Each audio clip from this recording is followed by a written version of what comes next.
ভারত যদি বেশি বাড়াবাড়ি করে বাংলাদেশের সাথে, তাহলে বাংলাদেশের তৌহিদি জনতা ভারতের যে কী অবস্থা করবে, এটা কি ভারতের লোকজন কল্পনা করতে পারে?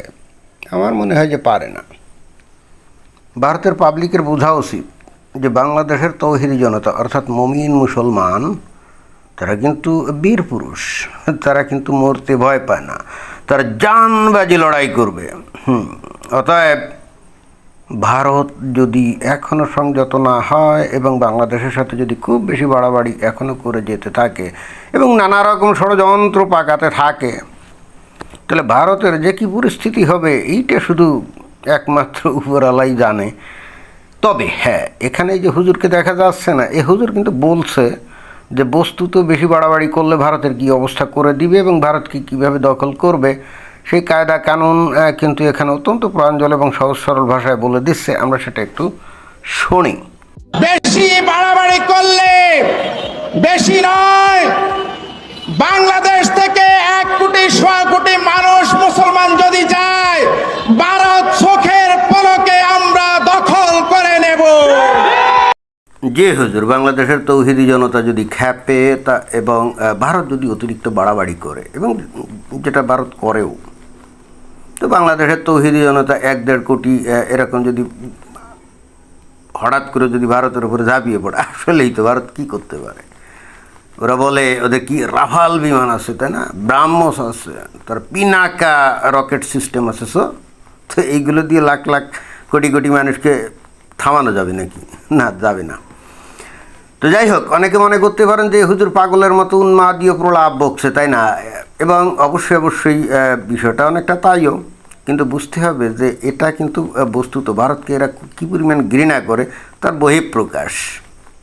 এটা কিন্তু তার বহিঃপ্রকাশ। ভবিষ্যতে হয়তো কোনোদিনও এই লাখ লাখ কোটি কোটি লোক ভারতের উপরে হামলে পড়বে না, বাট এই কথাগুলো যে বলছে এটা কি তার মানে ভারতকে কত মানে ঘৃণা করে তার বহিঃপ্রকাশ না? আমি কিন্তু অলরেডি একটা কথা বলি, বাংলাদেশের মুমিন মুসলমানরা ভারতকে বা ভারতের হিন্দুদেরকে ঘৃণা করে ধর্মীয় কারণে, বাট আমাকে আর একটা রিয়ালিটি বলতে হবে, শুধুমাত্র ধর্মীয় কারণে যে ভারতকে ঘৃণা করে তা কিন্তু না। ভারতের লোকজনদের আচার আচরণের কারণেও কিন্তু এই বাংলাদেশের লোকজন ভারতকে ঘৃণা করে। তো কী ধরনের আচার আচরণ করে? যেমন ধরেন যে এই যে 2024 সালের পর থেকে তো ট্যুরিস্ট ভিসা বন্ধ টন্ধ ছিল, তো তার আগে তো বাংলাদেশ থেকে ব্যাপকভাবে লোকজন ভারতে যেত, তাই না, মুসলমানরাও যেত, হিন্দুরাও যেত, সবাই যেত, এবং ব্যাপকভাবে যতটা আমি দেখছি 23 সালে নাকি 22 লক্ষ লোক গেছিলো, তারপর তো যায়নি। এখন ইন্টারেস্টিং ব্যাপার হলো, যারা নাকি ভারতে যায় তাদের একটা বেশ ভালো অংশ বাংলাদেশের, তারা কিন্তু খুবই তিক্ত অভিজ্ঞতার সম্মুখীন হয়। এই যে এই ভারতীয় ইমিগ্রেশনে, তা সেই এয়ারপোর্ট হোক আর স্থলবন্দর হোক, এখানে কিন্তু তিক্ত অভিজ্ঞতার সম্মুখীন হয়। সেটা কীরকম? ভারতের যে ইমিগ্রেশন পুলিশ যেগুলো আছে না, এরা কিন্তু বাংলাদেশের লোকজনদের সাথে তুচ্ছতাচ্ছিল্য আচরণ করে, বাংলাদেশের লোকজনগুলোকে মানে কি বলা যায়, দাস দাসীর মতো আচরণ করে, চাকর বাকরের মতো আচরণ করে। হ্যাঁ, এবং ওখানে যে ওই আছে না, এই যে কাস্টমস আছে না, তারাও কিন্তু একই আচরণ করে। এবং ইন্টারেস্টিং ব্যাপার হলো, ভারত ইচ্ছা করে এই সমস্ত এই ইমিগ্রেশনে তারা হিন্দিভাষী লোকজনকে ডিপ্লয় করে, এবং যারা নাকি বাংলা আদৌ জানেই না। ফলে হচ্ছে কি, বাংলাদেশের লোকজন আরও বেশি বিব্রত হয় এবং তারা বুঝাতেও পারে না। যেমন একজন ইমিগ্রেশন পুলিশ হয়তো কোনো একটা জিনিস জিজ্ঞেস করছে, তো বাংলাদেশের পাবলিক তো সে বললো না, কারণ সে তুই হিন্দিতে জিজ্ঞেস করে, বাংলায় করে না। অনেক কিছু কিছু বাংলা অফিসার যে নাই তা না, কিন্তু আমি দেখছি যে সিংহভাগ তারা হিন্দিভাষী। ফলে হচ্ছে কি, এখানে কথোপকথনে গিয়ে সমস্যা হয়। আর ওই বাংলাদেশের লোকটা বুঝুক আর না বুঝুক, এতে কিছু যায় আসে না, এই ইমিগ্রেশন পুলিশটা কিন্তু বাংলাদেশের লোকজনদের সাথে তুচ্ছতাচ্ছিল্য ব্যাপার শুরু করে দেয়। অর্থাৎ বাংলাদেশের লোক হিন্দি কেন বুঝলো না, এটা একটা বিশাল অপরাধ হিসেবে আমার কাছে মনে হয় গণ্য করে। আমি নিজের চোখে নিজের সামনে এই জিনিসগুলো আমি দেখছি, এবং এই বিষয়ে কেউ যদি সাইড দিয়ে তাদের সঙ্গে কথা বলতে যায়, সাহায্য করতে যায় ওই বাংলাদেশের পাবলিককে, তো তার ওপরও খেপে যায়। এবং এই ধরনের একটা বিরূপ পরিস্থিতির সম্মুখীন আমি একবার হয়েছিলাম। এখন চিন্তা করে দেখেন তো, যে নাকি যারা নাকি এই যে বৈধ পাসপোর্ট, বৈধ ভিসা, পকেট ভর্তি টাকা নিয়ে এই যে ভারতে যাচ্ছে, তারা তো ভাই আপনাদের ওখানে তো প্রচুর টাকা পয়সা খরচ করে, তাই না? যে কলকাতায় যেখানে থাকে বড় বড় ব্যবসা এখানে গড়ে উঠছে না, হাজার হাজার কোটি টাকা এখানে ব্যবসা করে না। বাংলাদেশের লোকজন যারা ভারতে অন্তত ভিসা টিসা নিয়ে যায় তারা তো ভাই ফকির মিশকিন না। হতে পারে বাংলাদেশের কিছু লোক অবৈধভাবে ভারতে বিভিন্ন জায়গায় গিয়ে থাকে, হয়তো দারিদ্রতার কারণে কাজ কামের উদ্দেশ্যে, সেটা ঠিক আছে, সে নিয়ে ভারতের সরকার যা ইচ্ছা খুশি করুক, এতে কোনো সমস্যা নাই। কিন্তু পাসপোর্ট ভিসা নিয়ে বাংলাদেশ থেকে যারা এই যে বলে হিন্দু বলেন, তারপরে মুসলমান বলেন, এরা কিন্তু পকেট ভর্তি টাকা নিয়ে যায় এবং এরা কিন্তু পথের ফকির না, সেটাও বুঝতে হবে। এবং দেখেন যে এখন এই যে এই ভিসার স্লট সিস্টেম, তাই না? তো এই যে একটা স্লট পাইতে 8,000, 9,000, 10,000, 15,000, এমনকি 20,000 টাকাও লাগে। বাংলাদেশের পাবলিক কিন্তু সেই টাকা জমা দিয়ে তারপরে স্লট নিয়ে তারপরে ভিসা নিয়ে ভারতে যাবে এবং আগেও গেছে, এবং সেই সাথে তারা টাকা পয়সাও নিয়ে যায়। এখন তাদের সাথে যদি এই ইমিগ্রেশন পুলিশ যদি তুচ্ছতাচ্ছিল্য চাকর বাকরের মতো ব্যবহার করে, এবং এই যে ব্যবহারটা শুধুমাত্র যে মুসলমানদের সাথে করে তা কিন্তু না, বাংলাদেশের হিন্দুদের সাথেও করে। আমি নিজে দেখছি, আমি একেবারে, কারণ আমি তো কৌতূহলী মানুষ, আমি মনে করেন ভিডিও বানাই, আমার তো কন্টেন্ট দরকার, অতএব আমি যেখানেই যাই আমি কিন্তু কৌতূহলে আশপাশ নজর করি কোথায় কী হচ্ছে না হচ্ছে, ঠিক আছে? আমার প্রশ্ন হলো যে ভাই, এরা যেহেতু বৈধ পাসপোর্ট, ভিসা, পকেট ভর্তি টাকা, বৈধ কাগজপত্র সব নিয়ে যায়, তাহলে আপনারা ইমিগ্রেশনে তাদের অপমান অপদস্থ করবেন কেন বলেন তো? এই অধিকার কি আপনাদের আছে বলেন? এই অধিকার তো আপনাদের নাই। আপনাদের যদি মনে হয় যে বাংলাদেশের লোক আপনাদের দেশে গেলে আপনাদের অসুবিধা হয়, তাহলে আপনারা ভিসা কমায় দেন, রেশিও কমায় দেন, 100 জনের মধ্যে আপনারা 10 জন, 15 জন, 20 জনের ভিসা দেন। কিন্তু আপনি ভিসা দিবেন, বলবেন যে ঠিক আছে তোমরা ভারতে বেড়াতে যাও, আবার ইমিগ্রেশনে গিয়ে তাদের অপমান অপদস্থ করবেন, ভাই এটা তো গ্রহণযোগ্য না। তো এই হলো আসল ব্যাপার। এই যে বাংলাদেশের মানুষ যে ভারতকে ঘৃণা করে, এটা শুধুই ধর্মীয় কারণ তা না, এই যে ভারতীয়দের আচার আচরণের কারণে কিন্তু করে। আর রাজনৈতিক ব্যাপার তো আছেই। 15 বছর ধরে শেখ হাসিনা যে নিজেও কিন্তু ভারত বিদ্বেষী ছিল, হিন্দু বিদ্বেষী ছিল, ভারত সরকার একেবারেই বোঝে নাই, অন্ধের মতো তাকে কিন্তু সাপোর্ট দিয়ে গেছে, কি যায় নাই? আমরা যদি খেয়াল করেন যে শেখ হাসিনার আমলেই আমি বারবার বলি যে হিন্দুরা সবচেয়ে বেশি অপমানিত, অবহেলিত হয়েছে, এবং ধর্মীয় মানে ধর্মকে অবমাননার নামে হিন্দুরা সবচেয়ে বেশি নির্যাতিত, অত্যাচারিত হয়েছে এই শেখ হাসিনার আমলে। এবং আমি বারবার বলি যে আওয়ামী লীগের লোকজনই হিন্দুদের জায়গা জমি এবং তাদের সুন্দরী নারী সবচাইতে বেশি দখল করছে।